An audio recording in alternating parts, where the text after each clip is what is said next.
Hi everyone, it's Valerie at Faithful Crafter. Today I'm going to show you a tutorial on my finished work of creating a crackle painted effect and this is a sneak peek on a mini album I'm doing right now. It's the crackled paint or a very distressed paint look. I know many of you have asked me to show you some of my techniques and finish work, and I'd be happy to today.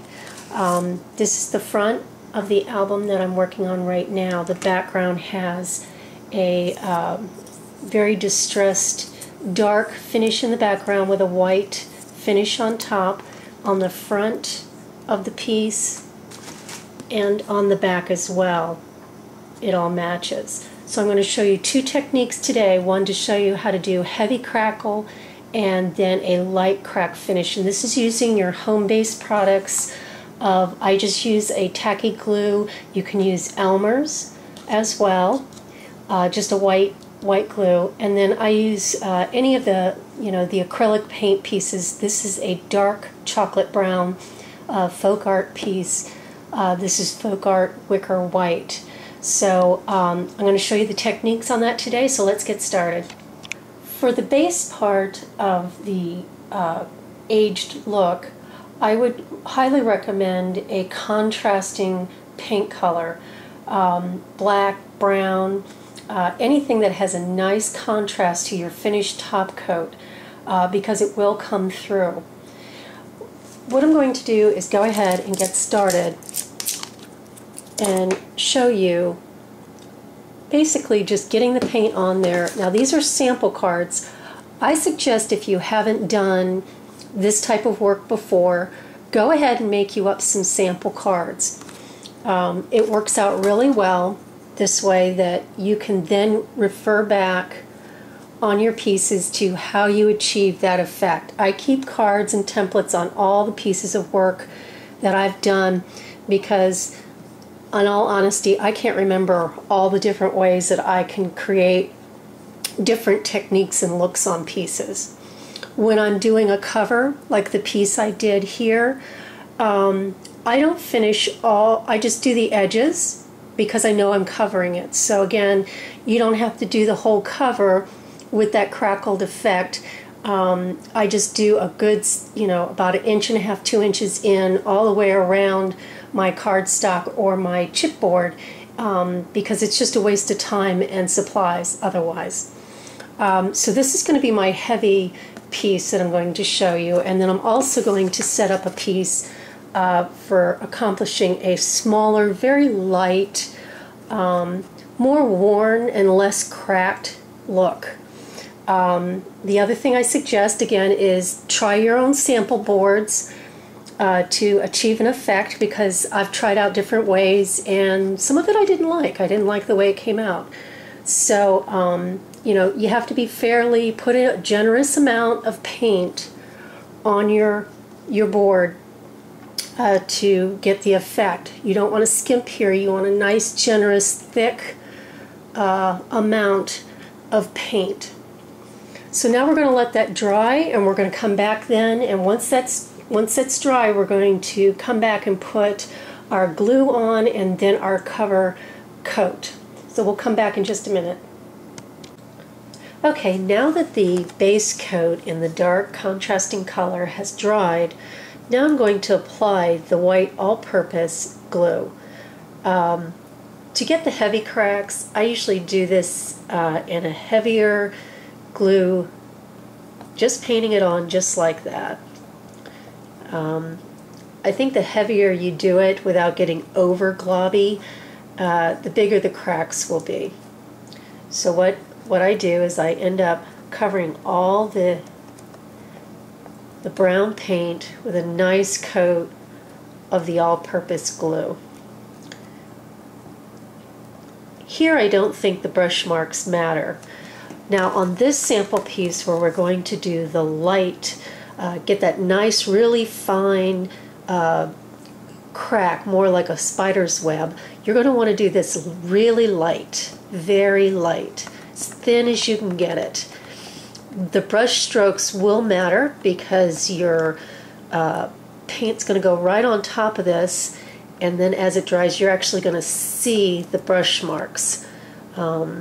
Maybe I can show you. Hopefully this will come out so you can see it. Do this as thin as you possibly can.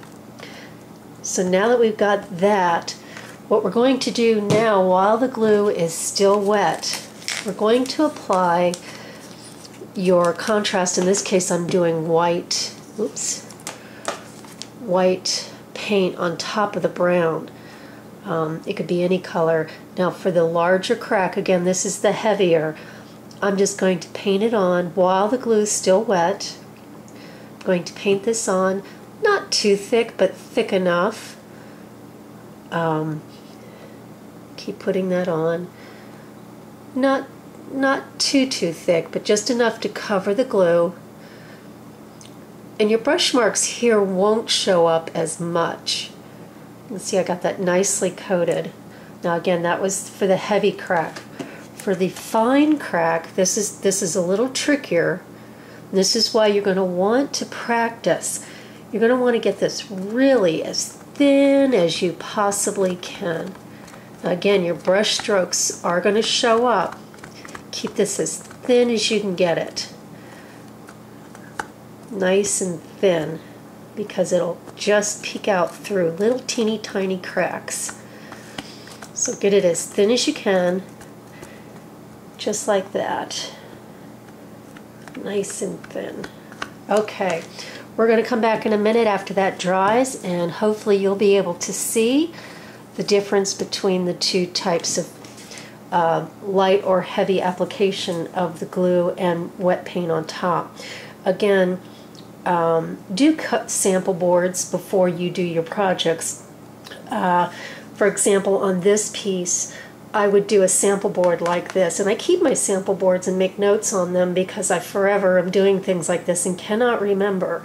So I advise you, if you're not used to doing this or it's a new technique for you, try it on sample boards so you get comfortable with it before you waste your materials or damage a project and then you're really disappointed because it didn't come out the way you had hoped. Anyways, we'll come back in a minute when this is dry. Alright, well, I want to show you how this is coming out already. This is the light application, and this is the very, very fine cracks that are coming out in the painted effect. And I'll show you the heavy and then I'll show you the two together. This is really great if you want to do something where it's like a beach theme, so it's sort of driftwood, very old painted house, some weathered board. That's, you know, it's more weathered but not as cracked. Very fine. This is just about dry. This piece is still drying. You can see the big cracks are starting to come out here. This is one of my other boards I did while I was getting ready for this, and you can see it's the same. This is the heavy application, and this is the large cracked effect that you can get. This to me is very vintage, and I'll show you the two together side by side. You can see the difference. Same technique, it's just the application was a little different, so it allows for you to have a lot of depth on your pieces, and you can just use this in so many ways. So again, it did come out nice. I was hoping it would. Anyway, I hope that you enjoyed this tutorial, and if you'd like to see more of these, just let me know what you might want to see a tutorial on. And this is my new project that'll be coming out. I hope to finish it in the next week. Can't wait to show it to you. It's a really nice mini album that's coming out. Anyway, have a blessed day. Take care. Bye-bye.